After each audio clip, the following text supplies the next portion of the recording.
At 16, Linda never imagined that standing up to a cruel comment in her high school cafeteria would set off a chain of events that shook the entire school.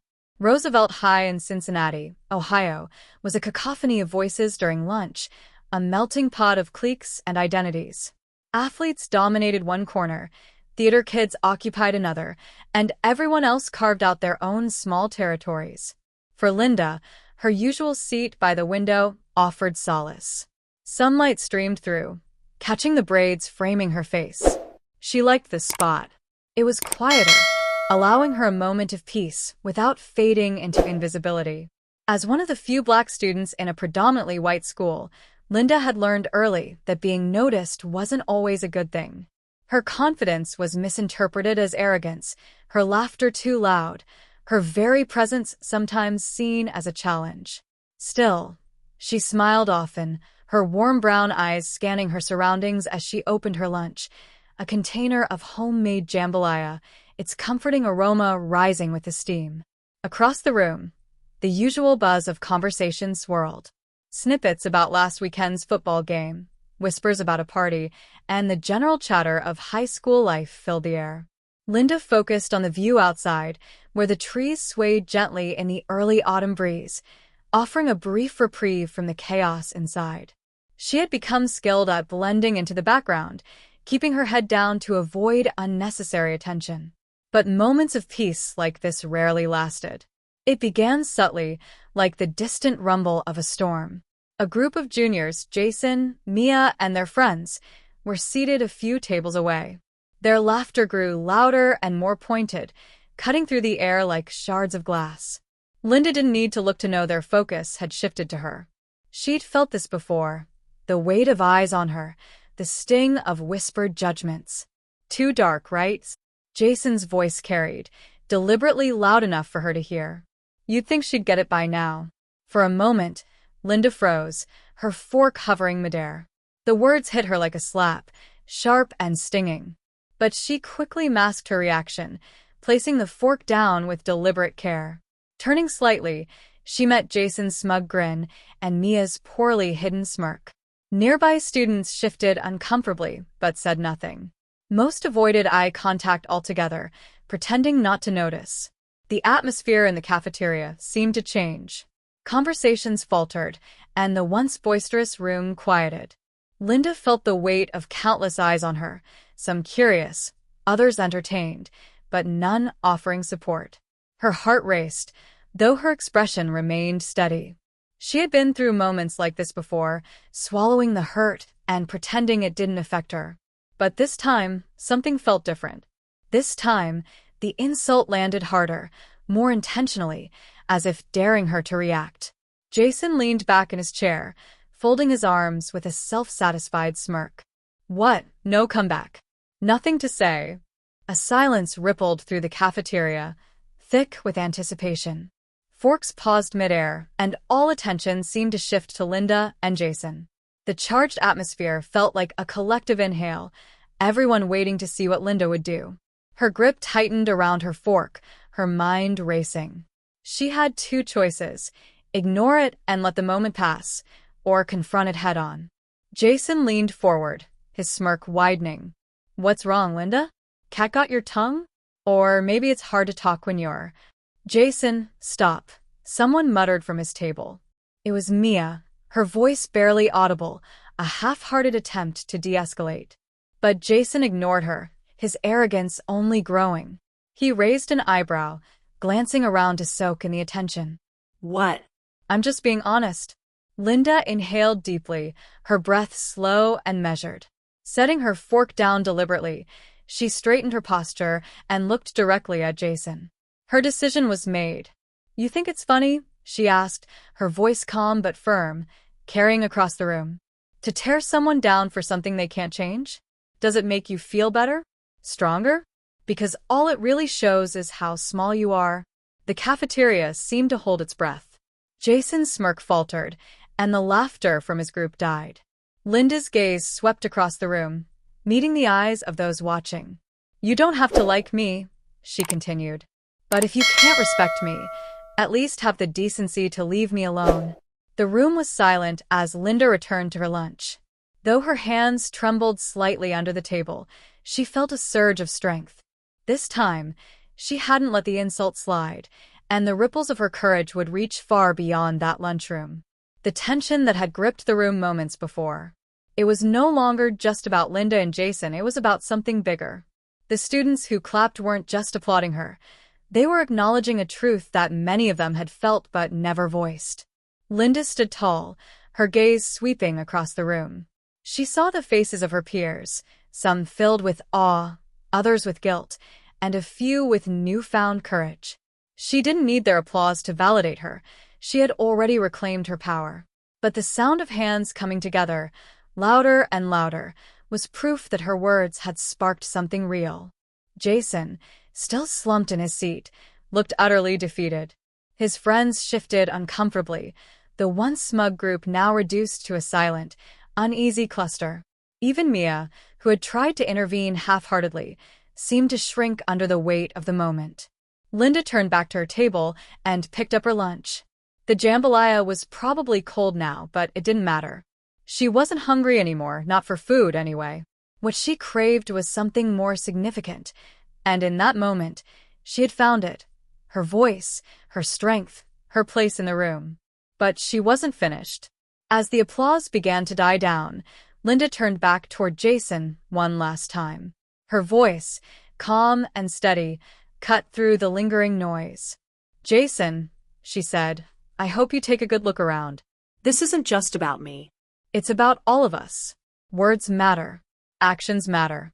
And today, I hope you learn that you have the power to do better, to be better. It's your choice." Jason didn't respond. He couldn't. Linda didn't wait for him to try. She turned away, her chin held high, and walked back to her seat by the window. The sunlight framed her as she sat down, a quiet yet commanding presence. The cafeteria began to buzz again, but the energy had shifted. Conversations started anew, but they weren't the same as before. Linda's words had ignited something, a sense of accountability, a ripple of change that would extend beyond that lunch period. Later that day, whispers spread through the school. Students who had never spoken up before began sharing their stories. Others reflected on moments they had stayed silent when they shouldn't have. Teachers heard about what had happened and used it as a teachable moment in their classrooms. Roosevelt High, a school that had long been divided into cliques and indifference, was beginning to feel different. As for Linda, she didn't see herself as a hero. She didn't want a spotlight or special treatment. All she had wanted was to eat her lunch in peace and to remind people like Jason that cruelty had no place in their school or anywhere. In the days that followed, something remarkable happened. A group of students organized a campaign to promote inclusivity and kindness, inspired by Linda's stand. They called it Voices Matter, and it gained momentum quickly. Posters went up, discussions were held, and students who had once felt invisible began to feel seen. Jason, for his part, kept his head down for the rest of the week. Whether he had truly learned from the experience or was simply embarrassed, no one could say for sure. But one thing was clear: he no longer held the same sway over the room. Linda's actions had shifted the power dynamics of Roosevelt High. She hadn't just stood up to a bully. She had stood up for herself, for others, and for the idea that everyone deserved respect. Months later, when the school yearbook came out, a special page was dedicated to the Voices Mattered campaign. At its center was a photo of Linda, standing tall, her expression calm but resolute. Beneath it, in bold letters, was a quote from her that had become a rallying cry for the school. "Your words don't define me. My voice does." And as Linda looked at the yearbook in her hands, she smiled, not because she sought recognition, but because she had proved, to herself and everyone else, that one voice could indeed make a difference. "I'm sorry." Linda blinked, momentarily taken aback. Mia's voice was small, her usual confidence absent. She fidgeted, her eyes darting to the side as if expecting someone to interrupt. "For what exactly?" Linda asked, her voice steady, but not unkind. She wanted to give Mia the chance to explain, to confront her own behavior. "For laughing," Mia admitted, her shoulders sagging. "For not saying anything sooner. I knew Jason was out of line and I just went along with it. Linda studied her for a moment, her expression unreadable. Why now? Mia exhaled sharply, as if she'd been holding her breath. Because I couldn't stop thinking about it. What you said, it stuck with me. You were right. I was scared of standing out, so I let someone else be the target. And that's not okay. Linda's gaze softened slightly, but she didn't let Mia off the hook so easily. It's not just about me, Mia. It's about anyone who's ever felt like they didn't belong. People like Jason only have power because others stay silent. I know, Mia said, her voice barely above a whisper. I wanted to say I'm sorry. I don't expect you to forgive me, but I wanted you to know. Linda paused, considering her words. She could see the sincerity in Mia's eyes, the discomfort of someone trying to make amends. Finally, she nodded. Apology accepted. But words aren't enough, Mia. If you really mean it, you'll speak up next time. Mia nodded quickly. I will. I promise. With that, she turned and walked away, leaving Linda standing by her locker, a mixture of emotions swirling in her chest. She wasn't sure if Mia's apology would lead to real change, but it was a start. The days that followed brought more unexpected shifts. In the cafeteria, students who had never spoken to Linda before began saying hello or sitting near her table. The group of quieter students who had clapped for her that day invited her to join them for lunch, and she accepted, grateful for their kindness. Even Jason's absence from his usual table was noticeable. While he still showed up to school, he seemed subdued, avoiding eye contact and keeping to himself. Linda didn't revel in his discomfort, but she hoped it meant he was reflecting on his actions. One afternoon, as Linda walked through the hallways, she noticed something new on the bulletin board, a flyer for a student-led discussion about inclusivity and respect. It was organized by a group she'd never spoken to before, but the message was clear. The event was inspired by the confrontation in the cafeteria, and they had included a quote from her. Your words don't define me. My voice does. Linda smiled to herself. She hadn't sought to become a symbol of change, but if her actions could inspire others to think differently, to speak out, then it was worth it. The day of the discussion, the auditorium was packed. Students from all cliques and backgrounds filled the seats, curious and ready to listen. Teachers stood in the back, proud of their students for taking the initiative. Linda sat near the front, surrounded by new friends and old ones who had begun to see her in a different light. As the discussion began, a student moderator invited Linda to speak. She hesitated for a moment, then stood, her heart racing but her resolve firm. I didn't stand up to Jason because I wanted attention, she began, her voice clear and steady. I stood up because I was tired of staying silent. Words have power, and how we use them matters. We can choose to tear each other down or lift each other up. That choice belongs to all of us. The room erupted into applause, louder and more genuine than the claps in the cafeteria that day.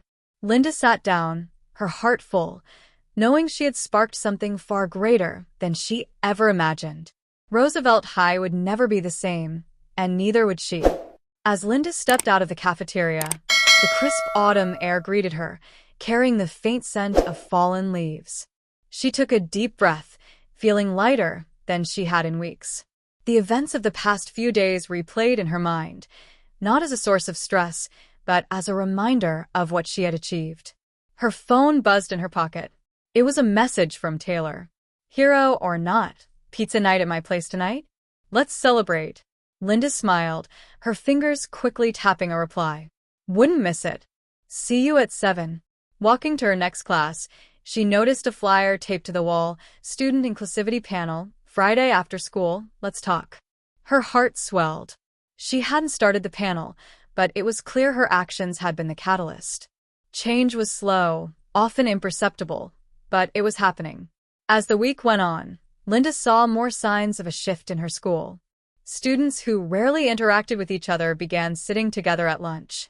Teachers encouraged discussions about empathy and kindness, weaving them into lessons in ways that felt genuine, not forced.